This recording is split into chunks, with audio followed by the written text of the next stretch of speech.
Соңғы жылдары әлемде қыздар арасында футболға кең көлемде назар аударылуда. Мысал ретінде әртүрлі жастағы қыздар арасында әлем чемпионаттары, олимпиада ойындары, сондай-ақ түрлі халықаралық турнирлерді тілге тиек етсек болады. Сол қатарда біздің елде де қыздар арасындағы футбол жылдан жылға дамып келеді. Айта кетсек, Биік Қазығұрт командасы өткен жылы Европа чемпиондар лигасында өнер көрсеткен болатын. Жерлестеріміз Германияның Франкфурт командасымен қаламызда 2-2 есебімен тең түсіп, елімізде қыздар футболының дамып келе жатқанын Европаға паш еткен еді.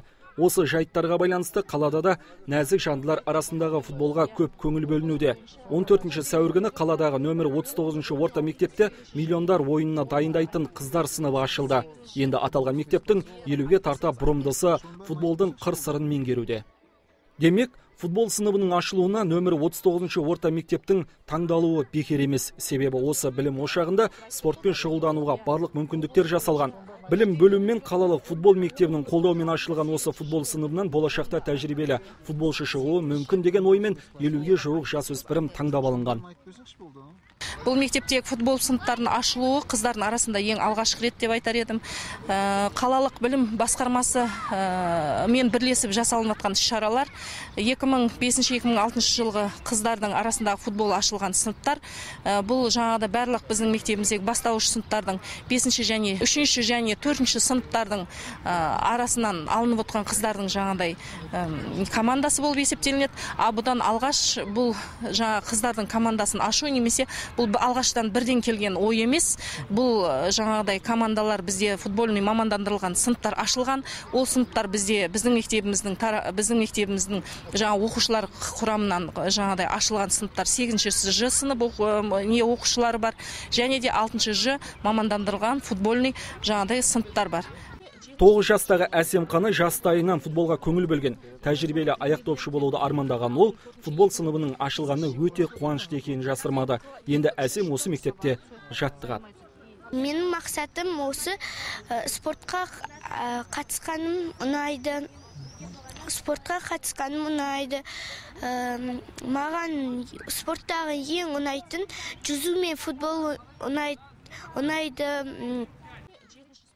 Биік Қазығұрт қыздар клубы елімізде өте мықты команда екені баршаға мәлім. Осы клубтың басшылары жастарға футбол құпияларын үйрететін сыныптың ашылуына үлестерін қосқанын айта кету керек. Сіздер өздеріңіз білесіздер, қазіргі кезде бүкіл әлемде, оның ішінде мына Қазақстанда да қыздар арасында футбол қатты дамып келе жатыр. Сондықтан да біздер мына Шымкент қаласындағы барлық мектептердің ішінде аралап, біздің қызметкерлеріміздің барлығы осындай жас қыздардың ішіндегі, жас өспірімдердің ішінде жақсы дарынды футбол қыздарымызды іздеп, сондай бір іріктеу жұмыстарын жүргізді. Соны жүргізіп жүрген кезімізде мына осындай өте инфраструктура дейміз ғой, өте жақсы базасы бар. 39-ші мектепке біздер келген кезде біздің жұмысшыларымыздың осындай бір жақсы түсіністікпен және де осындай жақсы қолдау көріп, міне өздеріңіз көріп отырсыздар, қандай бір жақсы қыздардың барлығын ұйымдастырып, қазіргі кезде тәрбиеленіп жатыр. Сондықтан да осы жақсы бастамаға қолдау есебінде біздер міне Биік Қазығұрт клубының атынан мен президент есебінде келіп, осы қыздарымызға қолдау есебінде біздер бүгінгі таңда 60-қа жақын киім-кешек формаменен және де доптарда келіп сыйладық. Демек, осы сыныпқа қабылданған жас футболшылар нөмірі 7-ші қалалық футбол мектебінің тәжірибелі мамандарынан білім алады. Жылдан жылға тәжірибесін арттырып, өздерінің ерекше ойындары арқылы бапкерлердің назарына түсіп келе жатқан жас футболшылар Биік Қазығұрт командасымен бірге өнер көрсетуі мүмкін. Әлбетте, мамандарымыз қыздар арасындағы футболдың жылдам дамуына сенімді екенін жасырмай отыр. Демек, осында игі жұмыстар миллиондар ойына саналған футболға үлкен үлесін тигізері сөзсіз. Ат спорты, яғни конкур, әлемде өзінің ерекшелігімен спорт жанкүйерлерінің назарында болып келеді. Себебі аталған спортта тек қана спортшының тәжірибесі емес, жарыста қатынасып жатқан атқа да байланысты болады. Сәйгүліктердің тамаша өнер көрсетуі жанкүйерлерді әрдайым өзіне тәнті етіп келеді.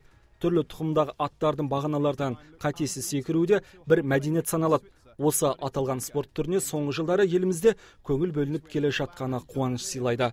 Жуырда Алматыда өткен турнирде Саида Абдрахманованың бірінші орынмен оралуы сөзімізге дәлел бола алады. 15 жастағы Саида аттарды жақсы көргендіктен конкурс спортына анасымен келген. Ол осы спорт түрін қарапайым сайгүліктерді үйрене бастап, бапкердің көзіне түскен.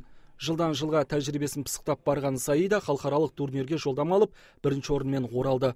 Оның жоғары орынмен қайтуына Төстік есімді аты көмек беріпті.